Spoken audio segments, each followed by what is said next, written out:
케토토? 케토토 손흥민 파스. 손흥민 파스. 아, 그렇죠. 그런 거. 이거 하면 저거 하고 싶고, 저거 하면 이거 하고 싶고. 왔다 갔다 합니다. 네, 지금부터는 TMI 질문인데요. 예전에 있었던 직업병 말했던 거 기억나세요? 네, 건물 아래 뭐. 건물. 지나가다가 약국이 나면 위에 병원 개수를 세고 이 약국 자리 좋네.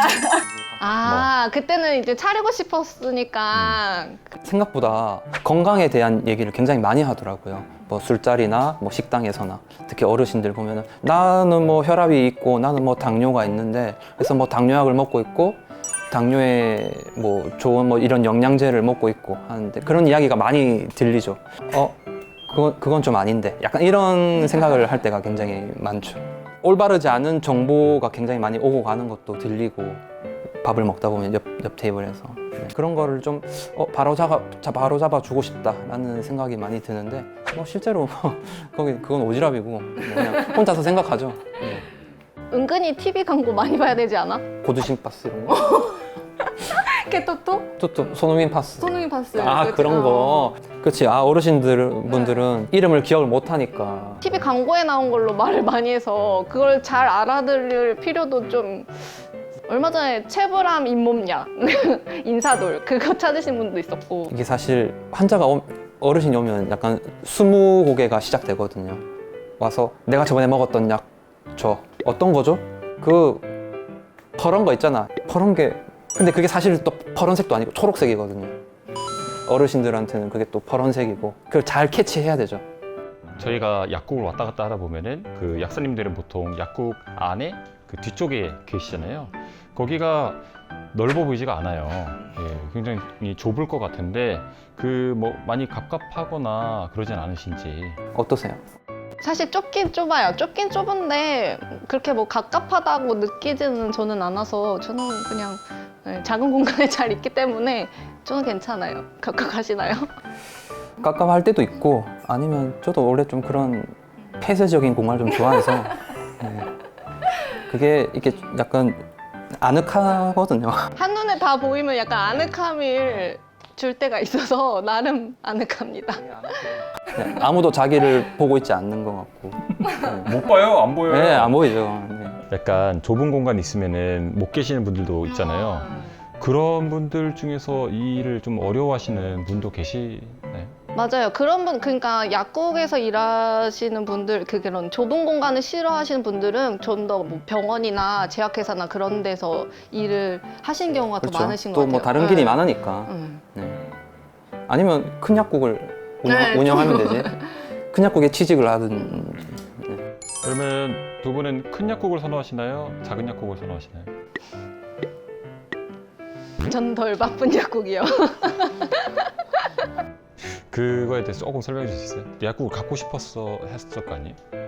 어떻게 보면 이게 자영업이기 때문에 매출에 관한 부분을 신경 쓰지 않을 수가 없고 그거죠. 스트레스. 그걸로 인한 스트레스. 일단 근무 약사 때는 자기의 할 일만 하면 됩니다. 퇴근하고 집에 왔을 때는 전혀 근무에서 있었던 일을 신경 안 써도 돼요. 무슨 일이 있었던지. 그리고 온전히 자기만의 시간을 가질 수 있는데 아무래도 자기 약국을 가지면 집에 와 있어도 사실상 온 게 아니죠. 항상 약국 그 앞으로 어떻게 될까 이런 그런 어떤 미지 주변 약국도 신경을 써야 되고 손님도 더 떨어지진 않을까 그런 불안감이죠. 전 제 걸 아직 안 해서 약간 하고 싶은 마음이 조금 있거든요. 근데 하고 싶다가도 이렇게 쉽게 시작은 하지만 그게 생각보다 이렇게 어렵다. 뭐 근무약사 할 때는 빨리 내 거 갖고 싶다 이런 생각이 드는데 막상 자기 걸 하면은 생각보다 쉽지 않다고 하니까 저도 약간 이런 소리 들으면 사실 고민이 됩니다. 그래서 이게 자꾸 왔다 갔다 하는 것 같아요. 이거 하면 저거 하고 싶고 저거 하면 이거 하고 싶고 그래서 저는 또 다시 살고 싶네요. 또 약국이 하고 싶고 아 진짜로? 왔다 갔다 합니다. 많은 사람들이 하는 질문들을 또 모아봤는데 우리가 약을 사서 먹다 보면 남는 약들 있잖아요. 이거를 어떻게 버려야 되나요? 그거는 일단 원래 보건소에서 수집을 해요. 그래서 보건소에 갖다 주시거나 그 약국에서도 일정 부분 모이면 보건소로 갖다 드리거든요. 그래서 이렇게 받아주는 약국 있으면 약국에 갖다 주시던가 아니면 직접 보건소로 가시던가 그렇게 둘 중에 하나 하시면 될 것 같아요. 좋습니다. 어릴 때는 저희 약국 가면은 뭐 바카스라든지 뭐 음료수 하나씩 줬던 것 같은데 요즘 안 주시는 것 같아요. 왜 그런 거죠? 예전에는 바카스 다 약국에서 제공했었는데 이제 그런 행위가 호객행위의 일종으로 분류가 돼서 뭐 시장 경제를 어지럽힌다 이런 의미에서 이제 약사법에 의해서 불법으로 예. 그런 무상 드링크를 제공하다가 그게 뭐 적발됐을 시에는 뭐 업무 정지와 같은 행정 처분을 받을 수 있습니다. 그 어른이 되고 나서도 텐텐 먹고 컸다고 이런 사람들도 있던데 이게 말이 되는 신빙성이 좀 있나요? 없지. 어쨌든 뭐 소량이긴 하지만 그 뭐 성장에 필요한 비타민이나 뭐 그런 것들이 들어있긴 했기 때문에 피로가 풀렸다 뭐 이런 것까지는 사실 뭐 있을 수 있을 것 같아요. 근데 성장? 어렸을 때 많이 먹어서 키가 컸었다. 약간 이런 말이 많죠. 그거는 그런데 막 다 커서도 뭐 그런 얘기가 있긴 하는데 뭐 아예 없다고 할 수는 없죠. 왜냐면 그런 성분이 들어있긴 하니까. 일반 의약품이잖아요. 네, 그러니까 뭐 그럴 수 있다. 건강기능식품도 아니죠. 또 궁금한 게 가루를 빻은 다음에 이걸 어떻게 그 봉투에 잘 예쁘게 담는지 담아주는 기계가 있나요? 뭐 어떻게 노하우가 배우나요, 학교에서? 아니요, 막 학교에서 배우진 않습니다. 실습할 때 좀 해보겠죠. 실습할 때 뭐 소아 약국 가면은 좀 해볼 수 있겠는데 다 뭐 포장기가 있어요. 만약에 뭐 3일분이다 그러면 다 고르게 분배를 하고 하루 한 번 먹는 약에 똑같은 양이 분배가 되도록. 맞아. 예전에 숟가락으로 다 떠줬었는데 요새는 이렇게 기계가 있어서 거기다가 네. 목측법이라고 하죠. 예전에 눈목자 눈으로 이렇게 맞춰서. 아 진짜요? 예전 얼마나 예전일까? 10년 됐나? 실습할 때만 해도 목축법 했어? 했죠. 목 이게 목축법이라고 한다고 하고 5g 이렇게 뭐 해보세요 이런 식으로 했었어요.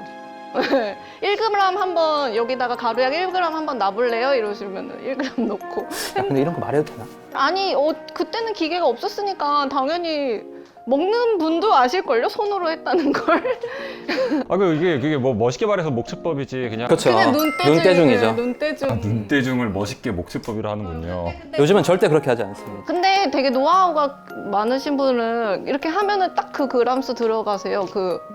진짜로. 프로니까 워낙 네. 많이 해서. 아 네. 프로니까. 예전에는 다 그렇게 했는데 요새는 기계 있어서 전혀 뭐 걱정하지 않으셔도 될 것 같습니다.